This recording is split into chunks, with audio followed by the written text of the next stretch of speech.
Selamat siang Pak Husin. Siang. Ya, tadi ada cerita-cerita yang menarik nih soal di wilayah Teluk Naga sini yang sebetulnya bagus sekali kalau diketahui masyarakat karena supaya terlindungi gitu kan. Kepala desa di mana-mana juga jangan sampai kejebakan, kasihan mereka orang-orang baik. Tapi kan rata-rata apa adanya lah ya, bukan akademisi gitu kan kalau Bapak bilang. Mereka fokusnya itu gimana ngabdi kepada rakyat, bikin seneng atau warga itu supaya bisa adil lah gitu kan. Tapi ada soal tanah ini mereka jadi suka kejebak. Gimana ceritanya tuh Pak? Ya, rata-rata ya para teman-teman KDS itu memang pemikirannya sederhana. Iya. Kita lihat teman-teman kepala desa itu ya mempunyai latar belakang, banyak yang mempunyai latar belakang yang sederhana juga. Iya. Ada yang berasal dari pedagang, Iya. ada yang berasal dari orang-orang orang-orang Jawara kampung. Iya. Ya, Jawara kampung. Orang yang dekat dengan masyarakat Orang lah. yang dekat dengan masyarakat, Iya. orang yang sangat loyal dengan Iya. masyarakat. Iya. Seperti itu.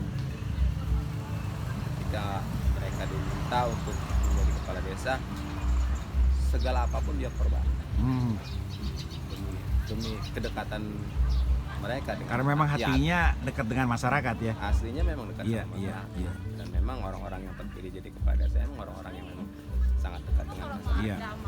Ketika jadi kepala desa, mulai di situ Iya.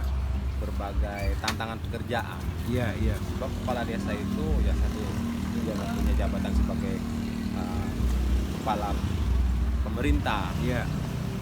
di desa setempat dan juga sebagai kepala adat. Iya. Yang sangat berat itu ya sebagai kepala adat.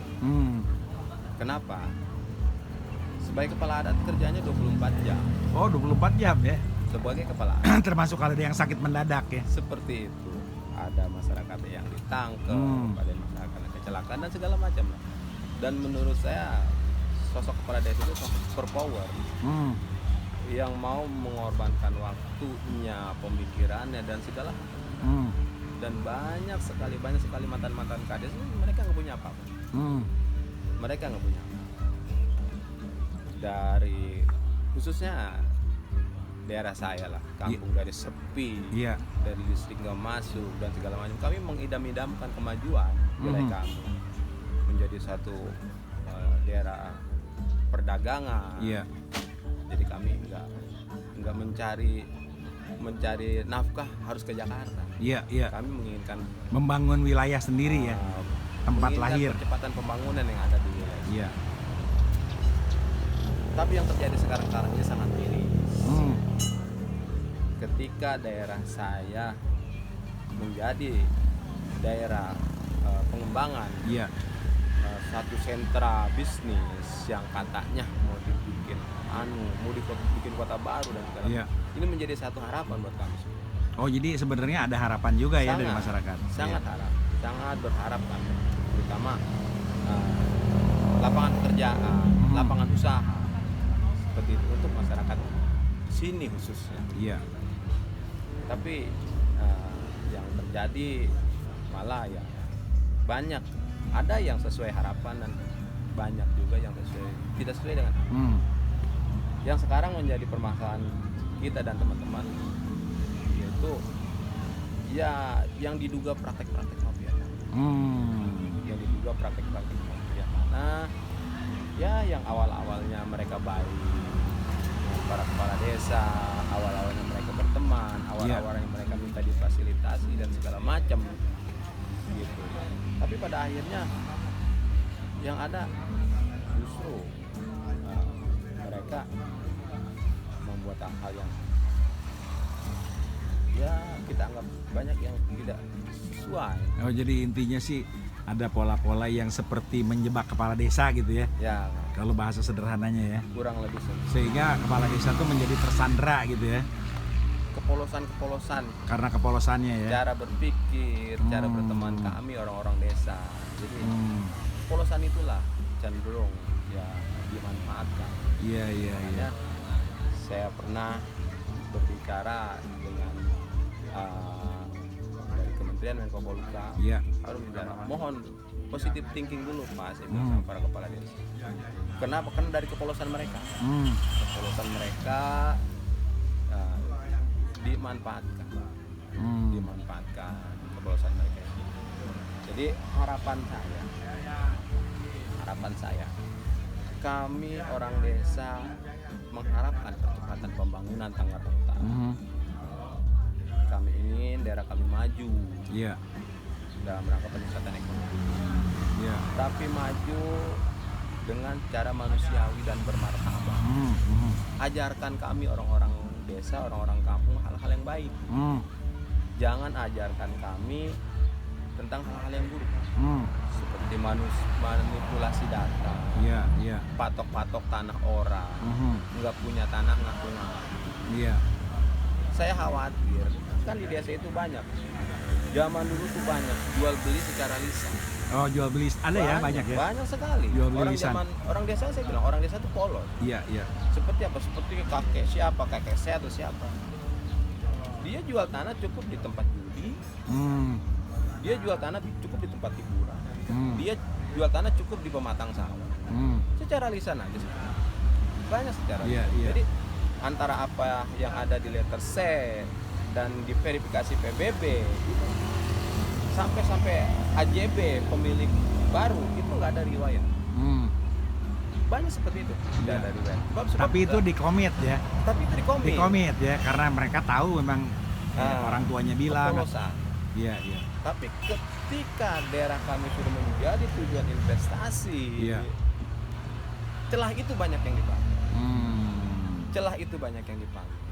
Ya lagi-laginya adalah mungkin oknum lah, yang bermain yang mempunyai data juga. Seperti itu. Jadi orang kita yang tadinya lagi tidur, lagi diam, nggak punya pikiran-pikiran yang macam-macam, datanglah. Ya, orang-orang yang memang pernah menjalankan praktek-praktek mafia tanah di sana, datanglah. Akhirnya apa? Mengajari warga kami hal-hal yang seperti itu. Warga kami polos, nggak ngerti apa. Nggak ngerti apa warga kami. Para kepala desa kami juga polos. Saya jadi sekdes dari 2002. Mungkin kehitung sama jari, sama sekali nggak ada itu permasalahan tanah. Saya kehitung sama jari, sedikit sekali. Tapi di akhir-akhir ini di 2020 permasalahan tanah booming, Tiba-tiba banyak ya. seperti COVID. Oh. Iya. Booming. Itu masalah tanah. Terus tadi tuh ada yang pola yang seakan-akan yang mau ngambil tanah itu ngaku sebagai orang yang dirugikan tuh gimana ceritanya? Jadi dia beli salah orang apa gimana terus? Iya. Jadi ada salah satu orang, dia merasa telah membeli tanah. Dia merasa sudah membeli tanah dari seseorang dan sudah mempunyai buku aja. Ketika didaftarkan di BPN ditolak berkenaan di atas bidang tanah tersebut ada hak milik. Padahal saya tahu itu berkas AJB tidak ada di desa ya. Asal-asalan. Asal-asalan saya tahu. Asal-asalan. Cuma ya lagi-lagi ya inilah yang perlu kita luruskan, yang perlu kita benahi. Iya. Tapi pengadilan tuh nerima ya, artinya pengaduan seperti itu ya. Ya. Artinya dengan sidang berjalan kan diterima pengaduan ya kan? Ya alasan pengadilan ya mereka kan menerima laporan. Oke. Adapun kebenaran nanti akan dibuktikan. Itu lewat laporannya nggak lewat polisi dulu tuh Pak? Langsung pengadilan. Perdata. Langsung perdata ya. Ada yang perdata. Ya. Mudah-mudahan pada endingnya nanti yang benar lah. Yang menang ya. Mudah-mudahan yang benar. Betul. Ya. Tapi artinya kan ada resiko yang punya tanah benar kalau polos bisa kalah kan? Bisa jadi. Iya kan? Bisa jadi. Dan kalau denger-denger kan mereka menangnya biasanya di Mahkamah Agung. Iya. Katanya ada strategi lain. Iya. Katanya. Masa masuk pengadilan pakai strategi? Saya bukan praktisi hukum. Saya bukan praktisi. Kan harusnya kalau bicara pengadilan tuh benar salah. Walaupun kita diingatkan oleh Pak Mahfud itu ada industri pengadilan, industri hukum yang bisa milih pasal katanya kan. Artinya kan kalau lihat seperti ini Pak Husin merasakan jadi saksi kan. Nah di saksi itu ternyata AJB-nya aja nggak jelas kan ya. Iya, AJB-nya aja itu buat produk 2010. Sementara kades yang tanda tangan di situ itu dia jabatannya aja berakhirnya 2001. Berarti 9 tahun kemudian Baru tanda tangan sebagai AJB. kades ya. Ya, buat saya nggak aneh. Itulah praktek. Tapi itu ada faktanya begitu ya. Ada. Oke, terus kemudian tadi kalau nggak salah ada yang sudah mengadu ke Presiden Jokowi juga tuh minta perlindungan hukum. Ada salah Ceritanya satu, gimana tuh Pak? Ada salah satu pemilik tanah di daerah saya, ya mereka khawatir dengan keadaannya, dan dia juga sudah dilaporkan, digugat oleh salah satu orang, dan dia bersurat ke Pak Presiden, tembusan ke Menko Polhukam, Mabes Polri, dan banyak ketembusan yang ya, mudah-mudahan cepat direspon. Yang diadukannya apa Pak Husin? Dia di situ mohon perlindungan. Artinya dia merasa tanahnya ada yang punya keluar sertifikat di pengadilan, atau dia merasa diintimidasi oleh orang yang tidak dikenali paksa tanahnya dijual apa gimana? Dia memiliki tanah sejak tahun 2004, ada yang beli tahun 2000. Tapi di tahun ini di 2020 ada yang mengklaim bahwa dia memiliki tanah di atas tanah tersebut dengan dasar AJB yang dia miliki. Itu dengan AJB, dan ya setelah saya lihat juga biasanya juga kadesnya yang tanda tangan juga kades yang berakhir di 2001 gitu kan. Dan pemilik tanah bersurat ke Pak Presiden dan instansi bahwa semua mohon perlindungan. Ya mungkin kalau memang suratnya sudah dibaca, keinginan dari si pemilik itu ya untuk diminta keterangan perlindungan macam apa yang diinginkan. Cuma sampai sekarang belum ada balasan dari Pak Jokowi ya. Ya belum ada balasan dari instansi terkait atas surat tersebut. Mudah-mudahan melalui FKMTI, kawan-kawan FKMTI, MTI, Forum Korban Mafia Tanah Indonesia. Mudah-mudahan bisa menjembatani agar surat tersebut segera mendapat jawaban demi terciptanya keadilan hukum di Tangerang Utara ini. Memang selama ini ya pergerakan kita dari masyarakat Pantura ada respon, ya, mudah-mudahan realisasinya segera akan baik buat kami semua. Nah terus itu kan kali aja 2024 mungkin kan kalau kita lihat politik, Pak Jaki jadi gubernur DKI. Kalau lihat politik ya, sekarang kan Bupati Tangerang kan, tapi ketua DPD Golkar DKI kan. Saya sih doain Pak Husin itu sekarang sebagai sekretaris desa. Saya sudah dipindah, saya di staf kelurahan Pakwaji. Oh di Pakwaji. Saya malah doain Bapak suatu hari jadi bupati, ini serius saya ngomong. Enggak, karena ada tadi ide setelah ini ke Pak Pram ya. Pak Pram ada punya pertanyaan tuh. Bapak menyampaikan ini sesuatu yang luar biasa. Saya ingat dulu ketika 2006-2007 saya dengan Mas Pratomo, kemudian juga Pak Gubernur dalam negeri ya waktu itu pernah jadi gubernur Jawa Tengah, bikin desa foundation gitu kan, yang intinya desa itu diperkuat dan harus bagus. Tadi Bapak bilang untuk di Indonesia ini kalau pembebasan tanah lahan ini supaya harganya benar tepat nyampe ke desa itu pakai BUMDes. Ini menurut saya ide yang luar biasa dan seluruh Indonesia harus mendengar ini nih. Tapi saya pengen dengar dari Bapak apa yang mendasari ide ini Pak Husin, karena Bapak kan ada di desa, bergaul sehari-hari sama desa. Gimana? Saya kepingin pemerintah desa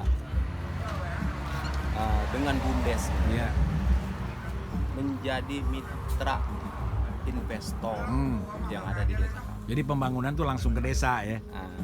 Menjadi mitra investor yang ada di desa kami melalui BUMDes.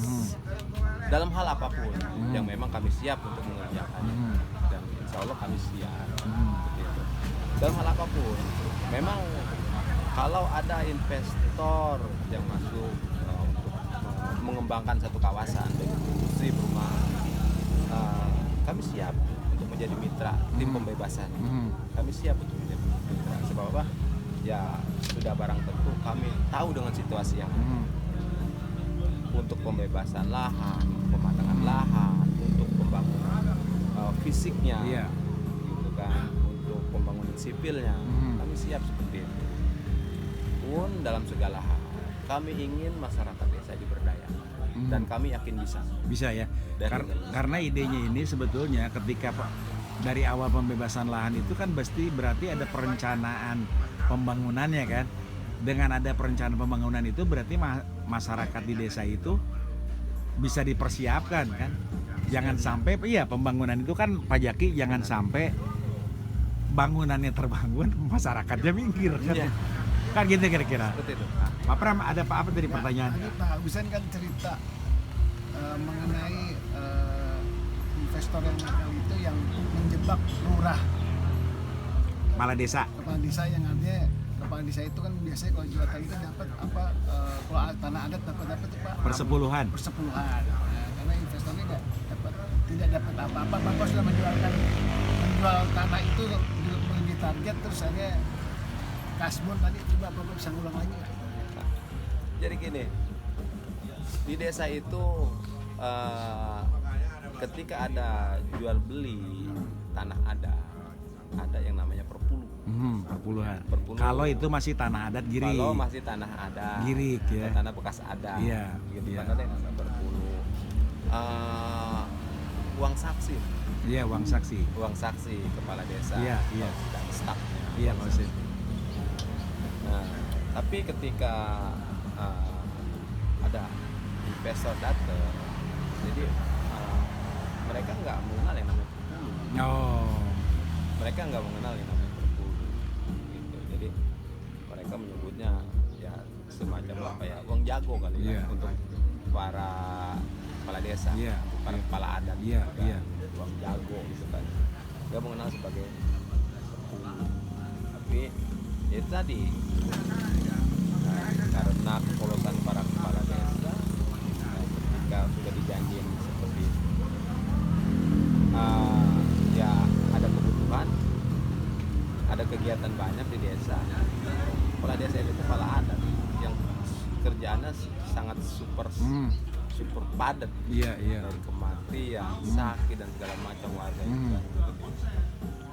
Karena sudah ada celah ya, mereka nggak tanggung-tanggung untuk Mengabdi ya. dia, untuk karena udah dijanjikan untuk meminta lah, Iya. apa yang sudah dijanjikan, untuk meminta Iya. apa yang sudah dijanjikan.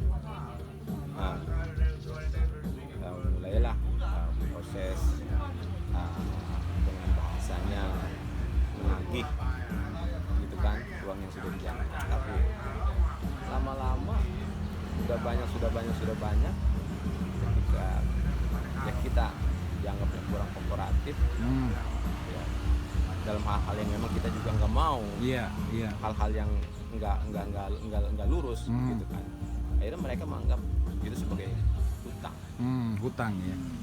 dan itu menganggap sebagai hutang dan harus dikembalikan. Iya, iya. Itu Artinya ini kan jadi alat politik gitu kan, alat tekanan malah. alat tekanan, dan ini menjadi alat tekanan. Alat Gitu. bargaining. Yang tadinya kita berharap, ada- Orang itu juga dikasih ke masyarakat aja iya, gitu kan. gitu kan. Dan itu juga sudah jelas ketika memang kita ada budget, kita kegiatan di masyarakat banyak, tapi saya bilang tadi kepala desa itu super power kepala desa itu, ujung tombaknya RKR, Iya, iya. beban di pundaknya itu sangat berat. Iya. Kepala desa tidak bisa kebutuhan kepala desa itu dihandle oleh bantuan pemerintah, nggak bisa. Mereka dari proses pemilihannya aja udah banyak berkorban dan segala macam. Rata-rata yang tadi saya bilang, orang yang loyalitasnya tinggi menjadi kepala desa Jadi ujung tombaknya NKRI, ujung tombaknya pembangunan.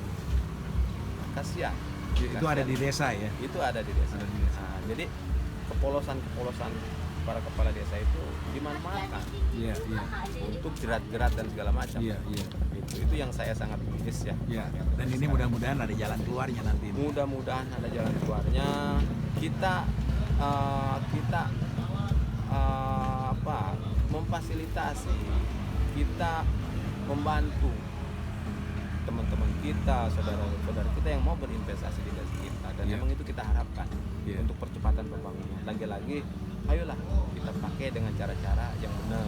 Oke. Kita pakai cara-cara yang manusiawi dan beradaptasi. Kita orang desa sangat polos. Kita nggak punya hal-hal yang nggak benar, kita nggak. Jadi intinya desa itu siap untuk investor dan investasi. Yang penting caranya tepat dan benar ya. Benar. Kita siap. Normatif ya. Kita Oke. siap bermitra.